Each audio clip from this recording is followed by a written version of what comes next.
Are you ready? Quit time!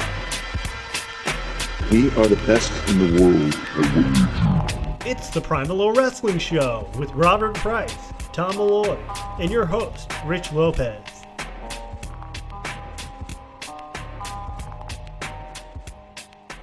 Hello, everybody, and welcome to episode number 30 of the PriMalLow Wrestling Show, where it all happens again.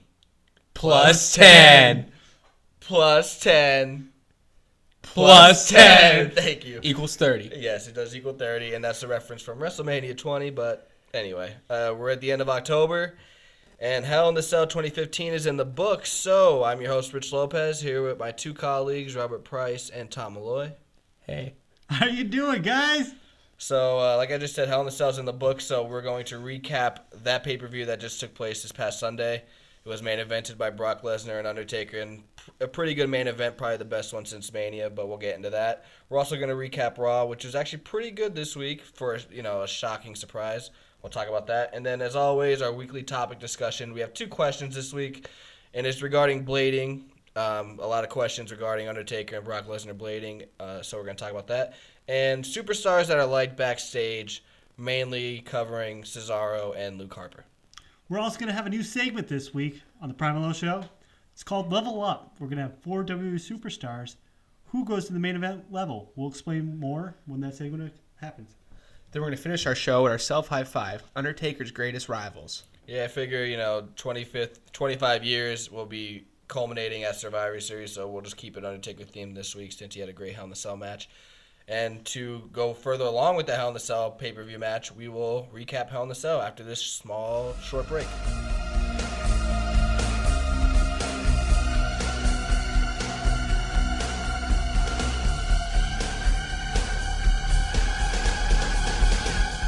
Trick or treat, Hell or Cell. Hell in a Cell. Hell in a Cell. My bad. Hell in a Cell. Well, before we get to that, actually, we'll just talk about Raw because it won't be as long or in-depth. So, Raw just took place last night. The headline going into that was who was going to be the number one contender for Seth Rollins' WWE Championship. It was a fatal four-way match, and it was almost like a tournament thing, kind of. It was the winners of the matches at Hell in a Cell. They faced off, and then the winners of those matches faced off in a fatal four-way match. It ended up being Roman Reigns, Kevin Owens, Dolph Ziggler, and Alberto Del Rio. I know it sounds like a shocker, but he did make a surprise appearance at Hell in a Cell. We'll talk about that later. And Roman Reigns won. So, Malloy, there's a lot of matches, a lot of wrestling that took place, which was very, very shocking. Not a lot of recaps and stuff like that. What did you think about the show? That's how I think every Raw should be. It should be a wrestling show. Yeah, have the promos, have like the backstage things, but not the all the talking, all the recap from last week. If most wrestling fans watch the show every week, and if not, they watch the recaps on WWE.com. So I think they could keep the same format. It was great actually having like a number one contender who just wasn't picked by the authority. It was actual wrestling. I mean, everyone I guess kind of knew it was going to be Roman Reigns, but still overall it was a great wrestling show. Yeah, I completely agree. Price, I know you said you had some other obligations, so you couldn't watch it in great detail, but a lot of things too. I know because we talked about it after Hell in a Cell. We were texting each other. It was Bray Wyatt, and we kind of talked about how you didn't like him not going over.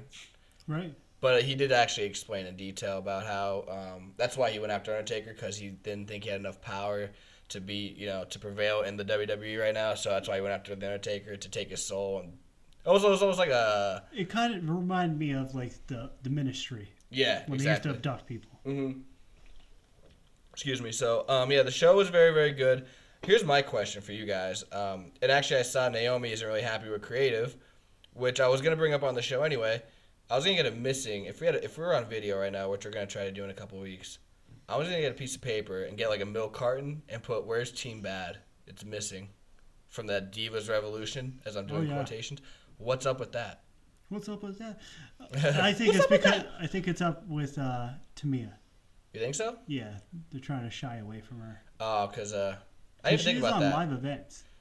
I just thought there's two things I thought. I didn't even think about that. Well, no, I'm thinking Tamina Snuka because of what happened with her father. That's what I was talking about. Oh, okay. So I want to make sure. I kind of thought that maybe they were trying to shy away from it because Sasha's so hot. so they want to cool her off. Maybe. I don't agree with it, but that's the only logical thing I could think of. Or she's hurt. I thought that too, but she did the Iron Woman match. She was still hurt. She could have been hurt. I guess so, but I don't what do know. you think about Team Bad? I know you're not really a big fan of this Divas Revolution. No, 'cause you thought that was fake. I'm actually pretty into it, but I don't know. It's just they're just not there. Probably because of the Tamina Snuka thing. That's the thing I can think of the most. Yeah. And overall, I mean, it's just kind of sucks not seeing that third team there because I really That like was the main part of it. Yeah, I like Sasha Banks. There you It's go. a They're the diva two best. called They're Sasha the- Banks. She is the most athletic diva, and I Well, think so is Naomi. That's what I'm saying. They're and the Tamina two. too. She could be put over. Like I mean, she's like pretty much like the bodyguard of the group. Yeah, but she's But good. she could do so much more. Yeah. We'll talk about that, in depth as the weeks, go on, and we'll see if those retweets. What happened was Naomi kept getting all these tweets from fans, and she just kept retweeting them, and it kept saying, when's Naomi gonna get a push? When's T-Bag gonna actually be on Raw Creative? When are you gonna book Team Bad? So we'll see if there's any consequences or rewards with that. That was Raw. That was a quick recap. So let's go into Hell in the Cell. Like I said, took place on Sunday, yesterday, 2 days ago. Excuse me. Keep forgetting today's Tuesday. Start off, I'm just going to read the results down real quick, and then we'll talk about your favorite matches, the Hell in the Cell matches in particular. So the kickoff show was a six-man tag. We had Ziggler, Cesaro, and Neville defeating Sheamus, Barrett, and Rusev, which looked like they're like a stable of some sort. I don't know what it's going to be. The Un-Americans. Something like that. I'm sure it will have something to that effect, so we'll see how that turns out. Intercontinental Championship match, Kevin Owens retained his title against Ryback. Divas Championship match, Charlotte did the same thing. She retained her Divas Championship against Nikki Bella. Tag Team Championship match, the New Day did the same exact thing, retained their tag titles, going over, finally, with a pinfall over the Dudley Boys. I was kind of shocked about that. Xavier Woods wasn't even there. I know. But they still used the trombone. Exactly. I know, but I mean, it wasn't like a disqualification as usual. U.S. Championship Open Challenge, it was John Cena versus the mystery opponent, which there was a lot of rumors. Some people, I remember I read 2 days before it was Samoa Joe. Then the day of, I heard it was going to be, there's Tyler Breeze until he debuted on SmackDown. Then I heard Samoa Joe, but he had a live event in NXT at Sacramento. And then a lot of people said Daniel Bryan, which I was really excited about because I called that, because he got a plane flight to Los Angeles. Right. And it ended up being Alberto Del Rio, who upset John Cena and became the new U.S. champion, aligning himself with Zeb Coulter, which should be noted based on their past storylines with Jack Swagger. The Mex-Americans. Yes. What did you say? 2 years after Cena took the World Heavyweight title off. At Hell in a Cell. Yep. I was thinking the same thing. Then we had the Hell in the Cell match. The first one was Roman Reigns going over Bray Wyatt, and which I thought was the match of the night, but we'll talk about that and discuss that in a little bit. WWE Championship match. I thought it was going to be in a Hell in a Cell match. I don't know why it wasn't. I guess just for the dynamics of their styles. But Seth Rollins retained his championship, continuing his streak, which is approaching close to 300 days? Not 300 days. 250 days? It's coming close. It's coming close. I forget the mark. They said it on the show, but Seth Rollins. About 8 months. Yeah, definitely. Then the final match, which was the 13-year rivalry coming to a close, Brock Lesnar going over Undertaker, and what a lot of people were saying was the best main event since WrestleMania 31. So, I want to talk about the clean finishes, because, at Night of Champions, there was disqualifications. They always went to Kevin Owens, raking out the eyes of Ryback, and then he rolls them up and goes, there's a lot of, victories, but they weren't quote-unquote clean. So I feel like there's a lot of clean victories, mainly with Del Rio going over Cena. That was clean. I was very, very shocked. With almost complete offense from Alberto Del Rio Yeah, in the match. exactly. So what do you guys think about the clean finishes? I think, for instance, with the Cena and Alberto Del Rio finish, I think it was the way it was because it's going to prove that Cena's burnt out, and that is why he lost the match. Yeah, I can see that. Any thoughts on the clean finishes, Price? Or I thought they were good. yeah, Good match. That's how wrestling should be, yeah, I completely agree. especially on pay-per-views. Okay, so what was your favorite matches? Price, you and I before the show, so I wanted to save it. Go ahead. Undertaker versus Brock Lesnar I thought was a great match, and I think that as we were talking, you said that you thought Roman Reigns and Bray Wyatt was the best match. And I would agree with that until you seen Taker and Brock Lesnar come out, because we all expected, a 10-minute match or, I was not a 10-minute match. not a long match though. I was expecting SummerSlam worthy, which it was. I think they went above and beyond what they could have done. Not to get into our next segment, but they both bled. We haven't seen that in forever. But we'll talk about that later because I think that's why I don't like it as much. The physicality of it. I mean, you had chairs. Brock Lesnar almost hit Undertaker in the head with a chair. Forgetting about that. The stairs.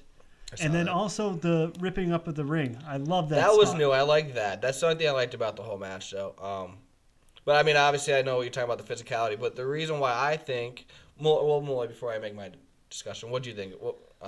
My two favorite matches were just the same as his: the Hell in a Cell match with Roman Reigns, and it's not helping.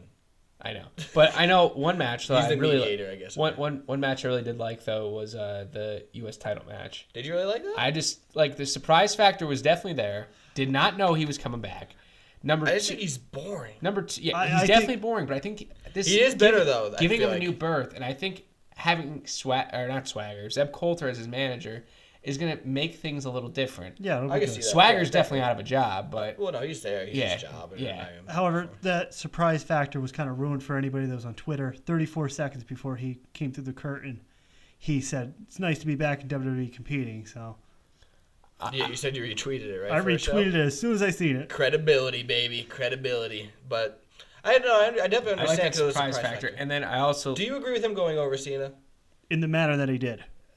Clean, It made Cena look weak, and it makes Alberto Del Rio, who in my opinion always played a better heel than a better face. He's kind of neither right now. I feel like he's a heel because that Fatal 4-Way last night. Yeah, he was helping Kevin Owens. He's like, we'll suplex him. Yeah, it was like 2-on-2. 2 good guys, 2 bad guys. I think it's gonna end up. He just comes off as a better heel. So I think it's just gonna happen. He's just cocky and everything else. Yeah, and I think just this might be a new way for Alberto Del Rio because he was dry, stale before he left. I definitely agree. And that's why I think overall he got in a fight with probably Creative. That's probably why he left. It doesn't say whoever he got in a fight with. So there was a lot of verbal stuff going on. We don't need to talk about that. Exactly. But no, and I really did enjoy the Hell in a Cell match with Undertaker and Lesnar. That was a great match. I don't think it concluded the rivalry, honestly. It did, I think. I mean, I guess at the little point at the end or whatever, that was cool. Still there, but yeah. And I really liked the end of the pay-per-view. That was interesting. I was not expecting that to happen. Yes. I thought we were going to see Undertaker go away for a while, Lesnar go away for a while, then they'll both appear at different times. Yeah, WrestleMania season. Here's why I liked, especially the ending of the pay-per-view made me like the Roman Reigns Bray Wyatt match a lot more, or I should say the most on the card. Very, very physical. Like you said you saw stairs, chairs, and stuff like that in the Lesnar match. You got kendo sticks, you had chairs, you had like 3 tables, all the good stuff in the Hell in a Cell match. I honestly think that if Seth Rollins and Dean Ambrose didn't have their classic match last year, the standard to go by would have been Wyatt and Reigns. If that makes any sense, because they pretty much took the template off them what they did last year. Yeah. The spots they did were amazing. It was so physical. When the match was over, I was like, oh, Wyatt should have went over. But here's why I agree with Reigns going over because, like we always said, I mean, I know it's gonna get old eventually, but so far it's still fresh. Thank God. Wyatt can just pick up a new rivalry like that with his gimmick, and he did that. I mean, Undertaker was in the ring. He came out with his, stronger Wyatt family, and especially on Raw when he was explaining it, it made sense, kind of. Especially since before the Lesnar feud, Wyatt was Undertaker's last opponent. So I just hope they book them right for Survivor Series because it looks like it's going to end up being Wyatt family versus Team Taker or something to that effect. So. As long as they make Wyatt look strong, I mean, obviously he's not going to go over Undertaker. I don't think that's going to be possible. But as long as they make him like the last opponent. Yeah, him and Taker. Yeah, the last 2 opponents. Exactly. Something like that. I think his character can stay above water, I guess. Yeah. So, yeah, I thought the card was good overall. Decent. Excuse me. Yeah, I just really wish Del Rio wasn't the surprise opponent. I thought Daniel Bryan should have been it because, like I said, they need to get him in and fade him out before Rumble because they don't want what happened last year by any means. And we both know he's not winning the Rumble this year. Exactly, that's what I mean. Get him out, get him hot, because he was just so hot. It was only his second week back, so that's why everybody wanted him to win the Rumble. Get him in now. He has 2 pay-per-views to cool off. So if he loses at the Rumble, it's not a big deal. And plus, he's the only one that has gone over John Cena clean. I think him versus SummerSlam ADR. 2013. Him and ADR would be great against each other because they're both two really good wrestlers. Yeah, I can see that. I think Neville and Del Rio, when they fought on Raw, was a really good match. But Yes. when we come back, we're just going to kind of do a spin-off of the Undertaker Lesnar match with their questionable, was it blading? Was it, getting busted open the hard way? So we're going to talk about the subject of blading as one of our 2 questions for our weekly topic discussions when we come back. PriMalLow Wrestling Show, episode 30. Hi, I'm Robert from the PriMalLow Wrestling Show, here to tell you about our Twitter account. Follow our page at PriMalLow Show for fan interaction regarding professional wrestling. Thank you, and we can't wait to hear from you. Welcome back. It is time for our unicorn magic. No, I'm just kidding. That is like one of the greatest things going right now. I'm definitely getting that New Day shirt. Yeah. It looks like a Kanye West album. Yeah, no, I want to get it too. Sick. So, I was saying that yesterday when I was watching. I was like, I need that shirt. But anyway, let's get to a more non-magical topic. Let's get to the topic of blading. This is one of our questions for the weekly topic discussion. So, this is a question I have. Undertaker and Brock Lesnar, they're kind of being questioned, where they busted open the hard way. Did one of them blade? So, do you think for special events like Hell in a Cell, where it could be, logical, you're surrounded by a cell, there's steel all around you, do you allow blading? Do you think it still will work with the audience? Do you still think it's special if somebody will do it rarely on occasion, Price? I think that I would allow it. You would allow it? Yeah, for that match, the build-up for that match, you expected so much from it, but you didn't expect them both to bleed. Nobody expected, Taker and Lesnar are both going to be Do bleeding. you think they bladed? Let's answer that question first. I think Lesnar did. Okay. I don't know about Taker. Okay. Just by where he was cut almost on the top of his head. And Taker, if he did blade, he made it look better than Lesnar's spot. Yeah. Because he did the same, like you said before, he made the same spot as WrestleMania 31. It's worse. He put you actually see his hand in front of his head. Bad camera angles. Yeah. So you thought he bladed? Yeah, I just have one question though for Price, because you know about like the indie scene and how do you go about like blading yourself? Like, do you have like a blade on you? Does Yeah, it's Yeah, you have a wristband. little razor. In the wristband. And did Did you ever see The Wrestler? No, It's pretty accurate. I never got a chance to watch that. It's very good. It kind of depicts. I'll give you one. I have 3 copies. Oh, The Wrestler? Yeah. I thought you were talking about razors. It's like, I was Oh like, no, I have razors too. I know No, you do. but no, it's simple. You have a The little camera piece of- angles help. Yeah, a Because little when people piece of do camera. it, they go to the crowd or something. So it used to be that if we were in a match, I could blade you and me You'll with the just same get you. razor, but that's Abdul the Butcher kind of put a stop to that. Yeah. So you agreed you should still do it on occasion, like once Rare a year or occasions. twice Rare a year occasions. max. No, not once or twice a year. I think that. If Or you it mean happens, like years apart? right? Like the last time that somebody actually got that much blood off him, other than when Lesnar did it at 31, was when Orton did it in the Money in the Bank briefcase match. Was it? I think Cena bled more than Orton. The Extreme Rules actually Lesnar's first pay-per-view back. You think Cena bladed there? Oh no. No, I mean to the same degree of the amount of blood. Do you ever see Cena Extreme Rules 2012? Watch that, dude. It's terrible. Yeah, but Orton was after that. I know. Oh, you mean the last time? Or I thought Daniel I thought Bryan. they meant the most. I Or Daniel apologize. Bryan on like a SmackDown episode. Oh he yeah, got with Sheamus. bashed in the That's head. right. Yeah, that's right. So okay, yeah, my bad. I thought you meant the most. I mean, for somebody to actual blade, I don't think that blading is something that's needed to happen like every single week. I mean, you don't No, need not that every value. week. No, definitely not every week. But that would just be over. I mean, Triple H definitely probably bladed the most. if it's I if don't it's know, once, in a blue moon, yeah. It's okay. Okay. Well, here's my question to both of you guys. If blading did happen, do you think it makes wrestling more fake?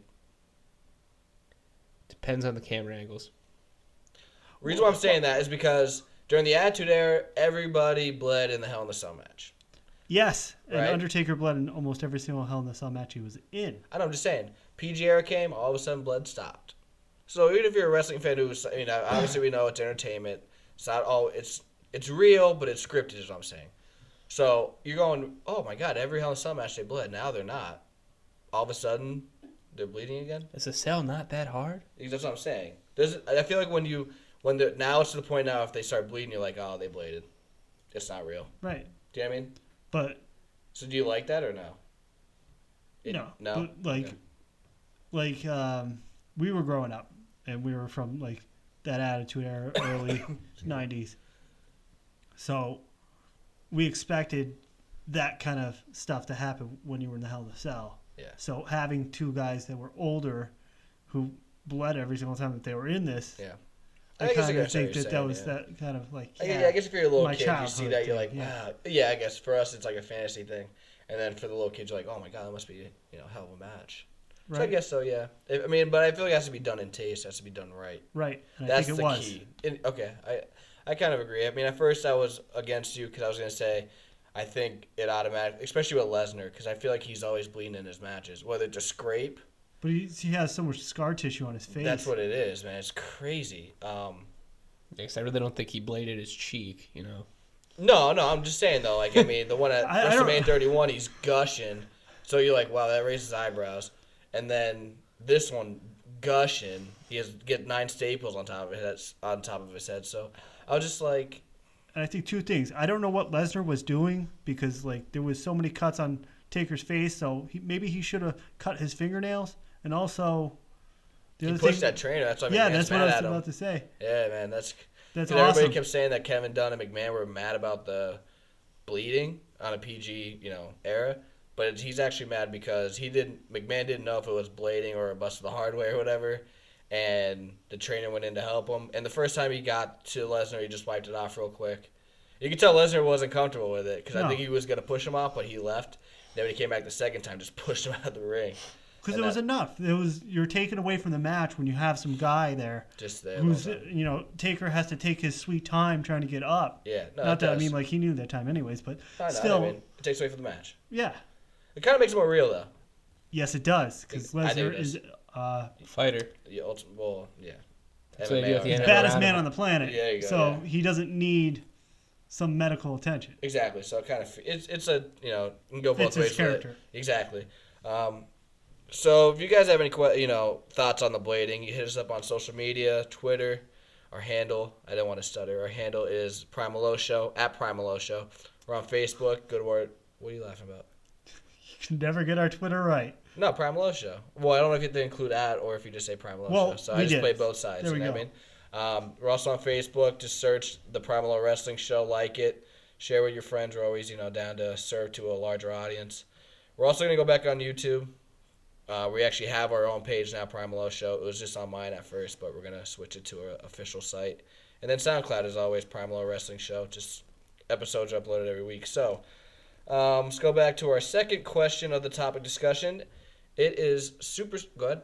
And this question is submitted from apologize. Mr. D from Twitter. I apologize. I was just in the zone of plugging our stuff and go right into the show. Thank you, Mr. D. Keep it up. I like it. This is regarding superstars backstage. And what spawned this was also in the request. I didn't know how to, go feed off this, so I kind of thought about it. Luke Harper and Cesaro, they're mid-carders.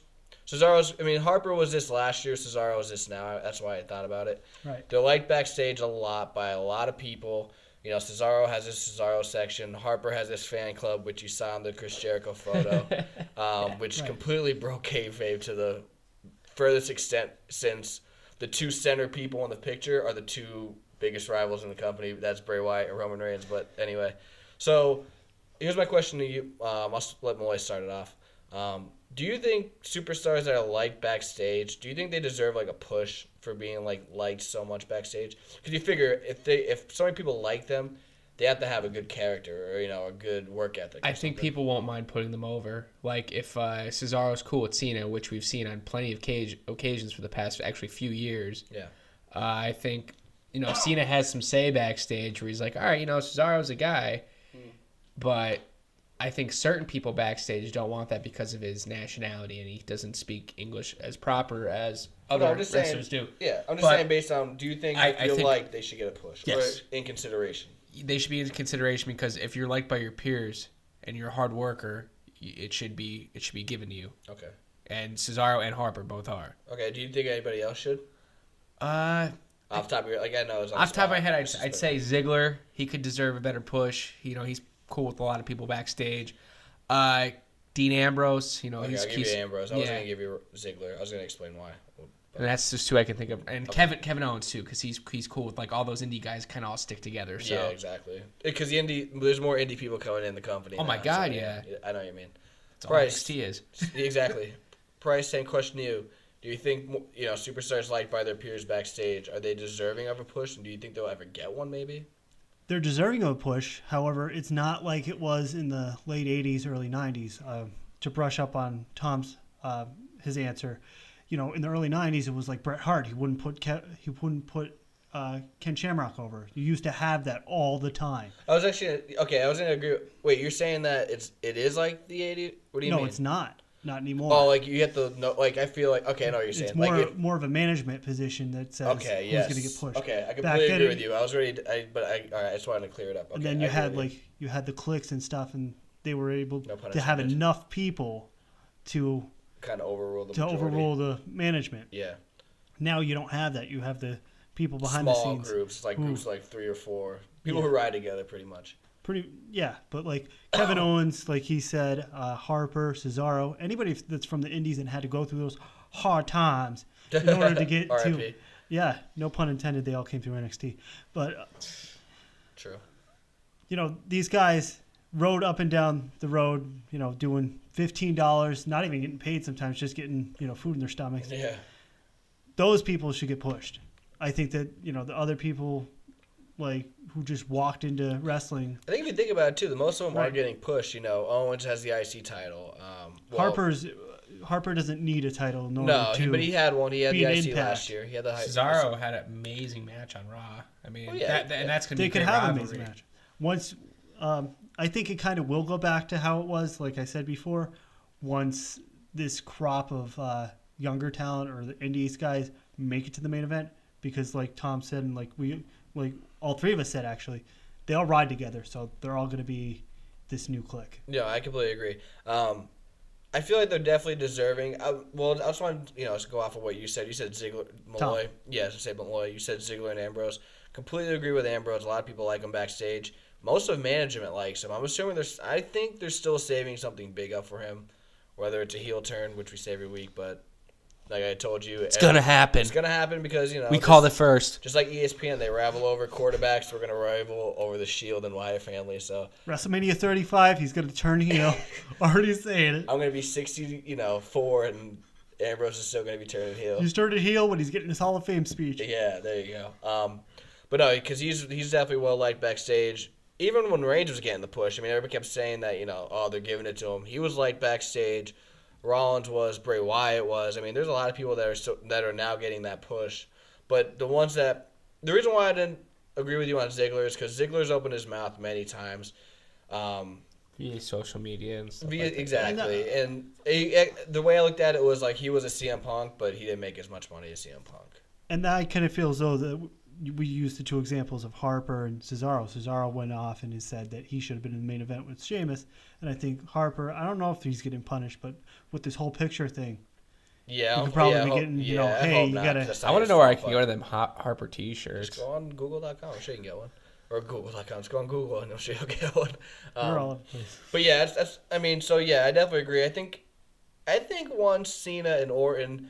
officially, Orton's pretty much putting over talent, but I think once Cena starts, that first person, it's going to be like a waterfall, and a couple more people are going to start doing it. And I think that's when you'll start seeing more people who are liked by their peers get more over. Like, I think Cesaro, who's really like, once one of these two officially go to mid-card for a good amount of time, he might get pushed up. And then Ambrose will definitely, there wouldn't be any more like, oh, when's he going to get it? Like, he'll be there. So we'll see what happens with that. On the topic of mid-card, when we come back, excuse me, it will be our new segment called Level Up. We'll explain it right after this short break, but we're going to have a group of 4 superstars. One goes to the main roster, and one will go to the kickoff show, so to speak. So when we come back, it's our new segment called Level Up. Stay tuned. Hey, I'm Rich Lopez from the PriMalLow Wrestling Show. Don't forget to hear our new episodes of the PriMalLow Wrestling Show on SoundCloud. Episodes are uploaded every Tuesday night. Thank you for tuning in. Welcome back. It's time for our new segment, called Level Up. It's the PriMalLow Wrestling Show. I'm your host, Rich Lopez, here with Robert Price and Tom Malloy. Let me get that out of the way. Hello. What's up? All right, new segment, like I just said. It's called Level Up. We're going to have a group of 4 superstars here listed on our sheets. And we're going to have one, and they're all mid-cards. And whenever we do this, you have to keep in mind they're going to be mid-card talents right now, how they're booked in WWE. So there's 4. We're going to pick one out of the 4 to go to the main event level. We're going to keep 2 at the mid-card roster or mid-card level, and then we're going to pick one to, kind of get demoted into not a jobber, but, works the kickoff show a lot or works the first or second match. No deeper than the second match. So the group here is Kevin Owens, who's Intercontinental Champion, Ryback, who was former Intercontinental Champion, Dolph Ziggler, who was Intercontinental Champion like 2 years ago. I didn't even think about that.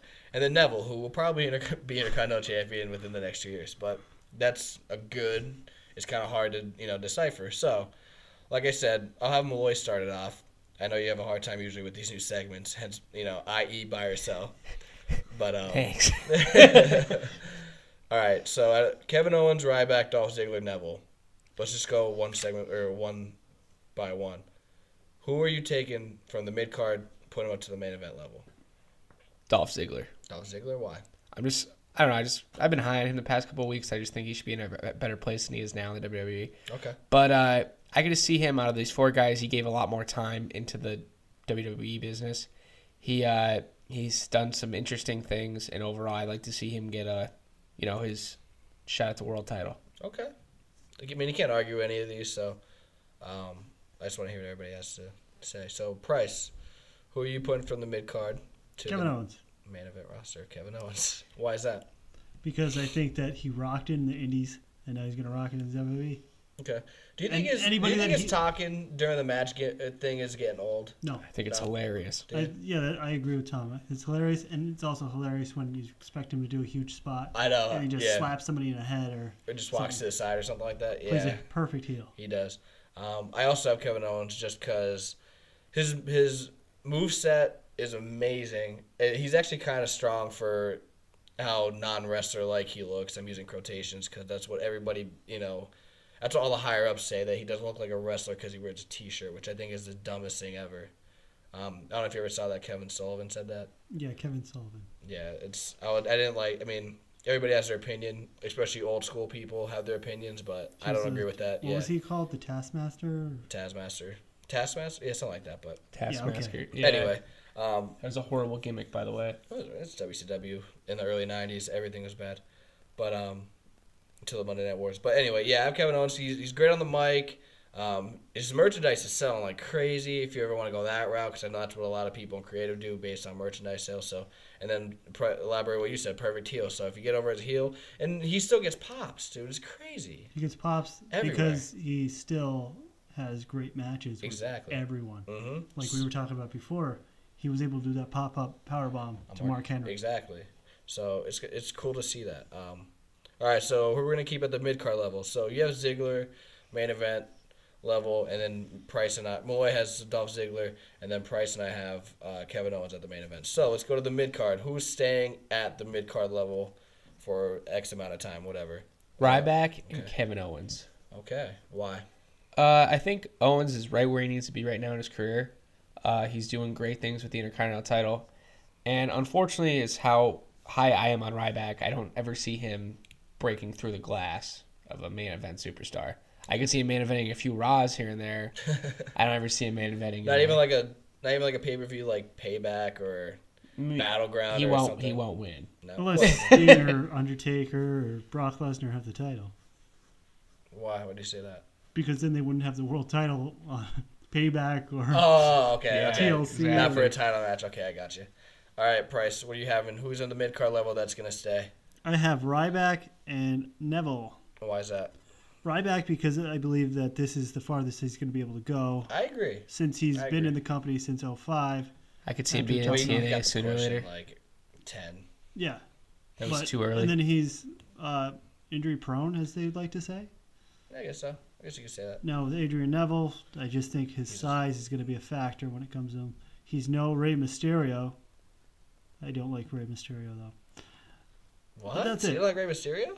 Don't like him, but that's not in the thing. That's crazy. I like Rey Mysterio, especially in WCW. I also have, I'm not trying to mimic Price by any means, believe me, we always have different views, but I also have Ryback and Neville. And then I was kind of torn because I do think Ryback, he's definitely the furthest that he's been in his run in WWE. And I feel like with one, good feud, he could, be propelled to main event level, but I just don't think the way creative is as of late, it's not going to happen. And I think Neville will be like atop the mid card. He will never be main event, but he will definitely hold the title for a long period of time, or multiple times. See, I think he will be in the main event once or twice. Really? I don't think that he's ever going to. Well, no, okay, I'll just say, like, when Kevin Owens is in the main event, he's never going to leave the main event. Right. Neville, if he does, it won't be for a long time. Okay. I think he'll go right back down to IC or US champion status. Agree. So that's why I think, which is not a bad spot. I mean, like I always said, Razor Ramon and Chris Jericho, before Chris Jericho made it big for his first 4 years, IC champion. Razor Ramon for 4 years, IC champion. Yeah, I mean, like Chris Jericho will be in the Hall of Fame for being a 9-time Intercontinental champion. Exactly. So that's definitely not a bad thing. So our last one, Malloy, to continue the rotation. Who do you have as your? I have kickoff show / curtain jerker, which means like the first match, start off the show. Who are you having in that slot? I have Neville. I just don't ever see him breaking through the glass. Like I don't think he's gonna have a long because it's just the size of him. He's just too small. You don't think he's too You don't think he's acrobatic enough to break through? I think he is too. I don't too acrobatic. But I'm saying you don't think he's acrobatic enough. He is, but he's not. I mean, comparing to Owens and Ryback, I think those two just have a higher standpoint than Neville does. I mean, I see Neville have a longevity with the company, especially for how long he had the NXT title. Mm-hmm. But he'll probably do that with like the U.S. title or the Intercontinental title. Okay.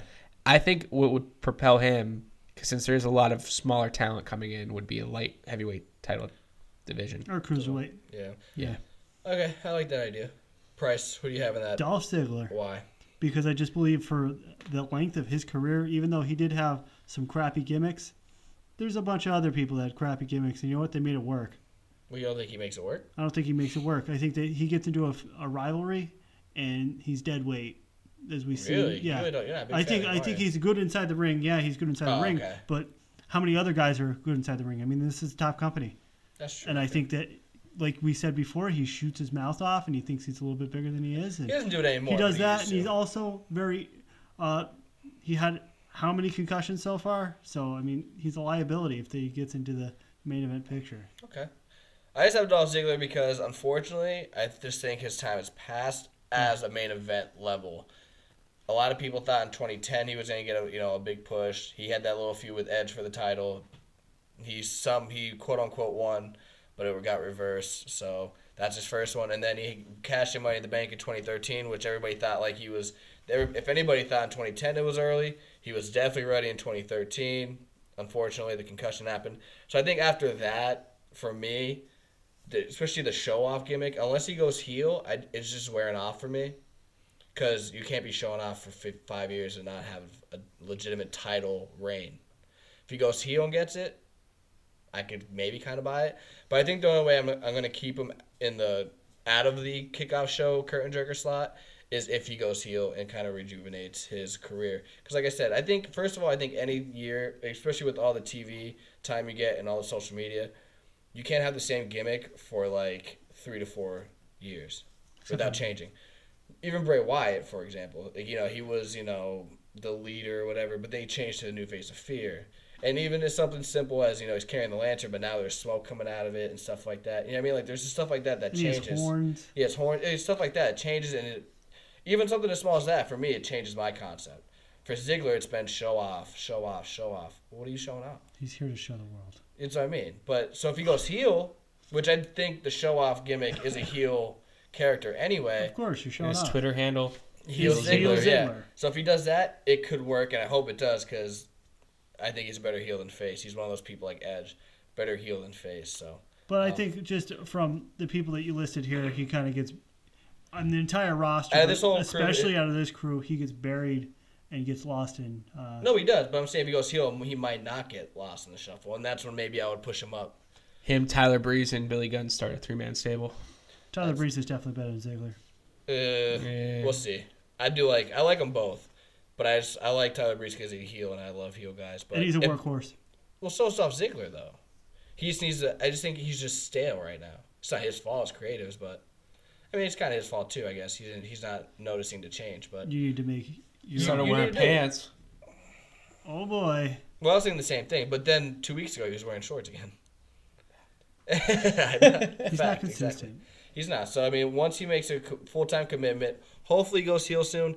Maybe I'll bump him up even to main event level. He'd be good for a light heavyweight title too. No. Yeah, I don't think so. Yeah. He's too. Yeah, we'll see though. Not acrobatic. I do like him as a heel, so hopefully he turns heel soon. But when we come back, we're gonna close out our show. Survivor Series marks the 25th year of Undertaker's career in WWE. So to honor that, we're going to close out the show with his 5 best rivalries, in our opinion.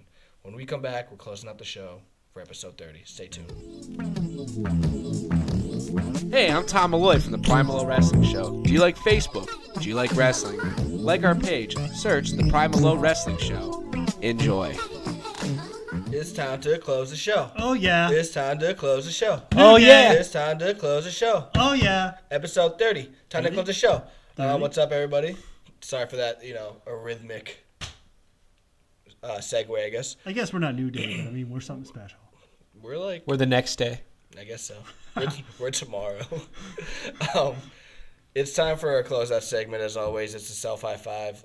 As I said before the quick break, it's the 25th anniversary for Undertaker to be in the WWE. Excuse me, my voice is gone. Thank you, Price.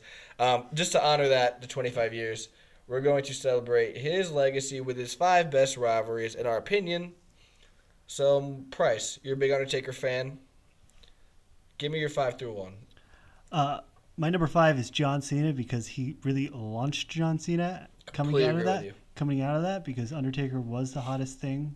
I I believe. don't think he was the hottest thing. No, I mean but- like he's like a high thing. Like nobody beats Undertaker. Oh, well, yeah, he's always been like that. I mean, it's just his gimmick. Lesnar as well. I mean, He he put over launched- Lesnar in 02, yeah. 2002, and then he put Cena over 03. Cena in 03. Right. And then on 05, put over Orton. He put over the 3 biggest Randy generation. Orton is my number 4 for that same exact reason. Look at That that. rivalry was awesome, including his dad in that. Yeah, that was shout awesome. out to Bob Orton Sr. for No. coming back. Number 3 is Family Matters with Kane. Yes. Starting in '97 up until today, they could have that rivalry and it would still be good. Yeah. My number 2 is HBK. 2 soldiers of WWE that stayed loyal to them during the Attitude Era. And my number 1 is Mankind, Mick Foley, Cactus Jack, Dude Love. Any of those names. Okay. I don't think he ever fought Dude Love. On a Raw or something like that. Something silly. Probably when Austin had the tag team titles with him. Yeah. That was in 97. I still don't even think that, but I mean, obviously, I could be completely wrong. I Live never event. watched every Raw. A live I'll give event. you that. And then, Cactus Jack. I don't even think he fought Cactus Jack either, did well, he? he fought Cactus Jack in Tom's WWE 13. So, Oh, okay. That completely matters. Like, it's It legitimate. happened somewhere. anyways, I think those 2 guys, like, I tell you this all the time. I always remember that image of Mankind in the corner and Undertaker just going pounding him. crazy. Yeah, dude. And they had the Boiler Room Brawl. They had the casket match, the Hell in a Cell, which is iconic. And I mean, that's the first iconic. match that Buried Alive. Buried Alive. First one. Yeah, that too. I'm trying to think of anything else. The Hell in a Cell was what I was talking about. I mean, like that's the Oh no, I'm saying highest yeah, that's match I think they ever had. no, yeah, like the most iconic, definitely. But Yeah. I always said like for me, like especially WWE related, Mankind and Undertaker is the top 5 rivalry. I agree. For me, I mean, a lot of people probably put Kane and Mankind. That's why we're having this discussion. So, Moy, what do you have? 5 through 1. I have Lesnar, Okay. Orton, Kane, Mankind, and the Heartbreak Kid Shawn Michaels. I'm really surprised you didn't put Triple H in there. Yeah, me too. Honestly, Triple H, he would have been number 6. I just don't think the rivalry was ever that great. In 01, I think it was the best. Yeah, but that's WrestleMania the 17 rivalry. But forgotten rivalry. And that's actually the only time Triple H used a fake sledgehammer. I from reading watch one of his documentaries. Well, if you ever watched, that's the first one I think he ever hit somebody in the head with it. Yeah. Legitimately. Because he's And he up split for the him power right bomb. open. He's up for the power bomb and he uses it and he goes downward with it. That's the only way you can do it. Obviously, you can't hit him in the. Well, I guess you could hit him in the back, but you still have to use the head of the hammer. Do you know what I mean? Yeah, and he's It's always called the been- cheek. What? It's called a cheek. The side of a hammer. The head? Any side of the hammer is called chief. Well, no, I'm saying the way he did it. He was Yeah. the top of the hammer. He came But anyway. right down and smacked him. Right. But Lesnar is just. I preferred their rivalry in 02 than the rivalry now, because the younger and the physicality is a little bit better. Orton, I mean, he launched Orton's career as a single competitor. Yes. Kane, like Price said, never-ending rivalry. I don't think we're gonna see it again, but it'd be cool to see both their last match together. That'd be cool. Yeah. Mankind, I mean, he made Mick Foley, I think, famous. The stuff he did to him over the years. No. I'm going to stop you with that. Actually, I think Mankind made Undertaker change his style. Undertaker was this slow-walking, methodical guy, and all the way up from 1990 to 96, Mankind came in. All of a sudden, Undertaker's coming out top rope, using chairs. Like I always said, that iconic image at 1996 King of the Ring where he's just punching them like crazy. He made that physicality come out of him. Also, I think that what Tom is trying to say, he made him famous inside the WWE. No, he gave him the push. I completely agree. Yeah. He made him get his name in there. And then HBK, because that rivalry pretty much went on from 97 till 2009 or 10? 2010, yeah. 2010. Saved the company. And they pretty much both have had, they were both like WWE soldiers, as said.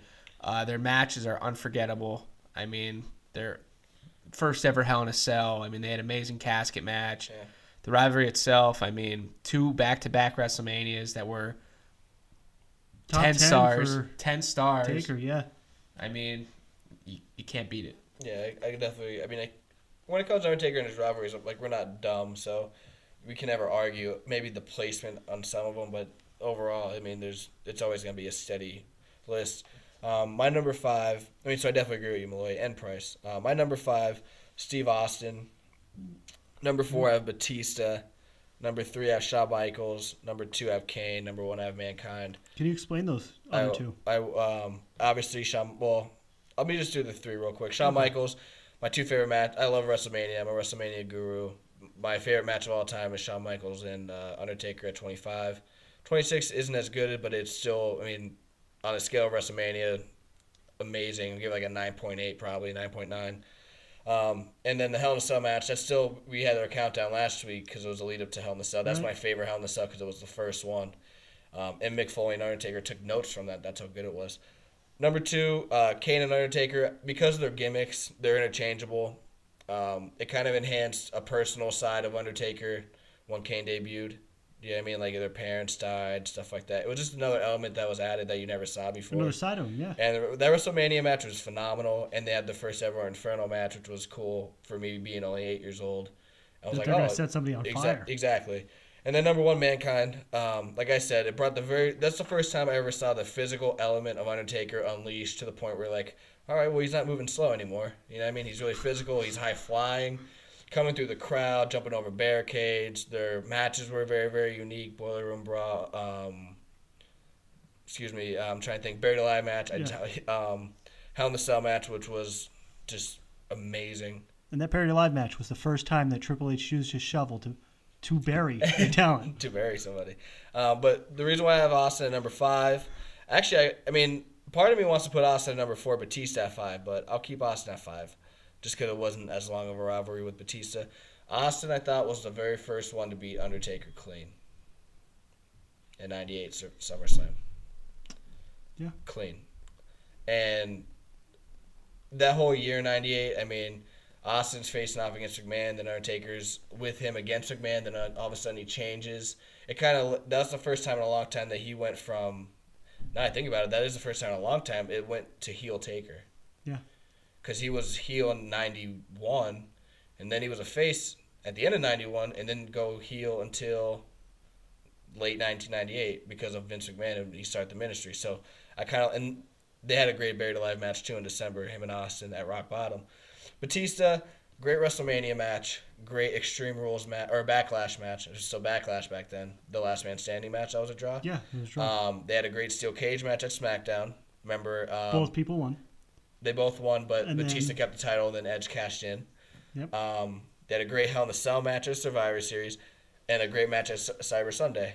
That was all of 2007, all those matches. High-profile, classic matches. And Batista actually got a couple clean victories on them, too. I was trying to think of people that went over clean. As much as the Lesnar feud, it wasn't as long as Austin's or Batista, because Austin also had a rivalry with Undertaker in 1999. In Kane. And Kane. I'm just saying people that went over clean. Yeah. But so that's why I have them. So, like I said, you really can't go wrong.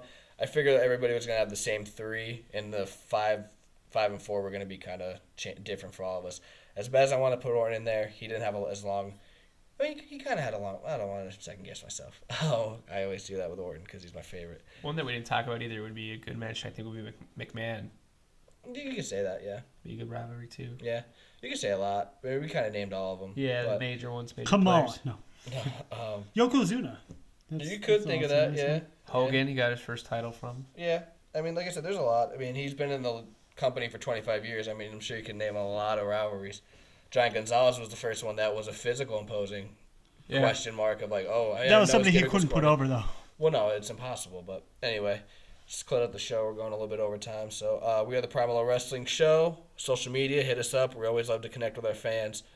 Twitter handle at PriMalLow Show. Did I get it right, Bryce? You got it right. I finally got it right. I'm so happy. At PriMalLow Show.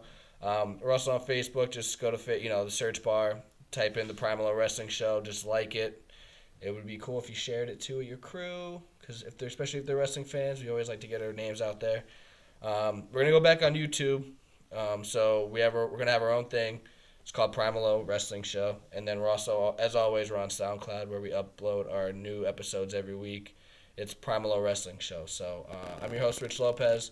Thank you guys for tuning in. Get the word out. We appreciate it, especially you wrestling fans. If you guys have any comments, hit us up on social media. I'm your host, Rich Lopez. Tom Malloy to my left. Robert Price to my right. What's up with the sign-offs? Oh, yeah. It's Halloween time. Yeah. Rest in peace. Happy Halloween. Be safe trick-or-treating. Enjoy your weekends. Be safe.